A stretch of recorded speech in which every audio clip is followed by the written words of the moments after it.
প্ৰথমে মন কৰক এই ভিডিঅ'টোলৈ।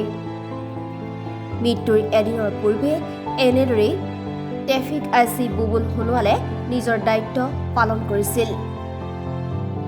নিশা ডুমডুমা চামডাং বাইপাছত সংঘটিত হোৱা এক দুৰ্ঘটনাত মৃত্যু হয় ট্ৰেফিক আইচি বুবুল সোণোৱালৰ। আজি নিজা বাসগৃহলৈ মৃতদেহ লৈ অনাৰ পাছতেই শোকত ভাগি পৰিছে পৰিয়ালবৰ্গৰ লগতে অঞ্চলবাসীয়ে। টেঙাখাটৰ নিজ বাসগৃহত অসম আৰক্ষী বিষয়াসকলে সামৰিক মৰ্যাদাৰে শেষ শ্ৰদ্ধাঞ্জলি জ্ঞাপন কৰে। এই অনুষ্ঠানত উপস্থিত থাকে তিনিচুকীয়া জিলাৰ আৰক্ষী অধীক্ষক মায়ংক কুমাৰ।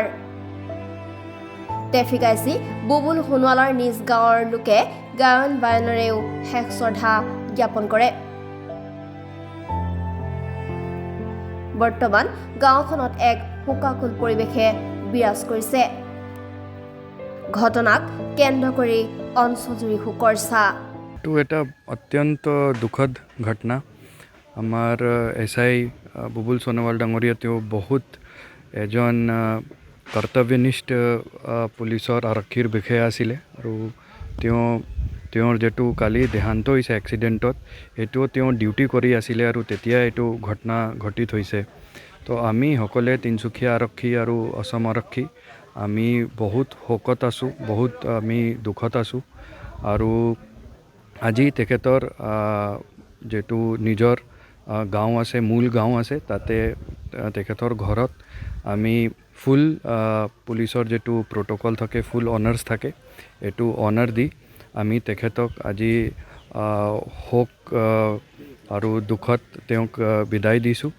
আৰু আমাৰ ফালৰ পৰা আমি তেখেতৰ পৰিয়াল আৰু ঘৰৰ যিজন আছে তেখেতৰ পুত্ৰ, তেখেতক আমি জনাইছোঁ যে আমাৰ আৰক্ষী ফালৰ পৰা যিমান সহায় আমি দিব পাৰিম, আমাৰ ফালৰ পৰা তেখেতসকলক সহায় দিয়া হ'ব।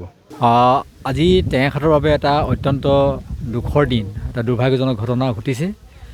আমাৰ টেঙাখাট অঞ্চলৰ এই ঘুমতাল গাঁৱৰ এজন দক্ষ আৰক্ষী বিষয়া বুবুল সোণোৱাল, তেখেতে দুৰ্ভাগ্যজনকভাৱে দুৰ্ঘটনাত পতিত হৈ তেখেতে মৃত্যুক আকোৱালি ল'বলগীয়া হৈছে। এই ঘটনা আমাৰ কাৰণে অত্যন্ত দুৰ্ভাগ্যজনক ঘটনা। আমাৰ সমূহ ৰাইজে এই ঘটনাৰ বাবে আমি অত্যন্ত দুখ প্ৰকাশ কৰিছোঁ আৰু আমি ভাবি আচৰিত হওঁ যে আমি সাৱধান হোৱাৰ যি সীমা, যিহেতু তেখেতে কোনো সাৱধান হ'বলগীয়া কোনো বিষয় নাছিল। তেখেতে ৰাস্তা দাঁতিত এটা দুৰ্ঘটনাৰ তেখেতলোকে চোৱা চিতা কৰি আছিল, লিখা মেলা কৰি আছিল। সেই অৱস্থাত আন এখন গাড়ীৰে তেখেতক খুন্দিয়াই থৈ যোৱাটো এটা অত্যন্ত দুৰ্ভাগ্যজনক ঘটনা।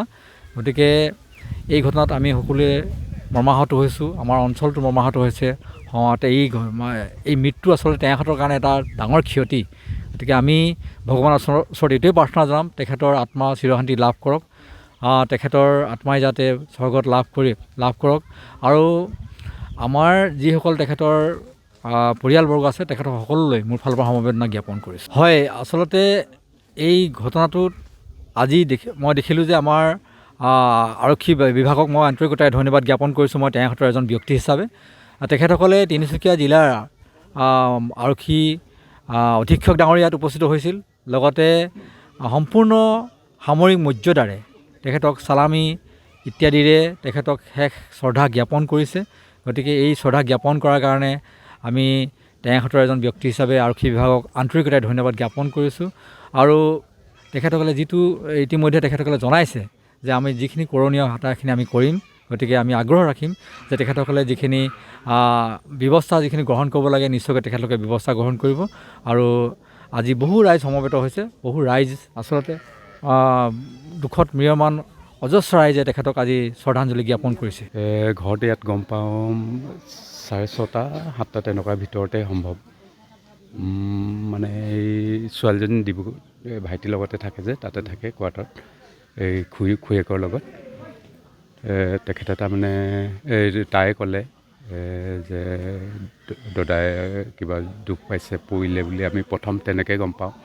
তাৰপিছত আকৌ মানুহজনীয়ে মিছেছে ফোন মাৰিলে, খবৰ ল'লে এই বোৱাৰীকে আৰু ক'লে বোলে ইমান বেছি দুখ নাই পোৱা, অলপ লাগিছে আৰু মুখ ফাটিছে, নাকত দুখ পাইছে। পিছফালৰ কথা নাই কোৱা হৈছিলে তেতিয়া। তাৰপিছত মই ঘৰত নাছিলোঁ, এই গায়নো হেৰি হৈছিলে যে সেইফালে গৈছিলোঁ, গায়ন শিকি আছে। তাৰ আহি পিনে ফোন মাৰিলোঁ, খবৰটো লৈ চাচোন কি হৈছে বুলি। তাৰপিছত সেই খবৰ লওঁতে প্ৰথম দুবাৰমান নধৰিলে, পিছত নিজে মাৰিলে বোলে নাই বুলি ঢুকালে। তেখেতৰ পৰিয়ালত এতিয়া কোন কোন থাকি গৈছে? এতিয়া ল'ৰা এটা, তাৰপিছত ল'ৰা এটাই আৰু বোৱাৰী। কিমান চনত চাকৰিত জইন কৰিছে? চাকৰিটো কিমান চনমান হ'ব বাৰু? 7 বছৰ আছিলে। হয়। ঠিক আছে।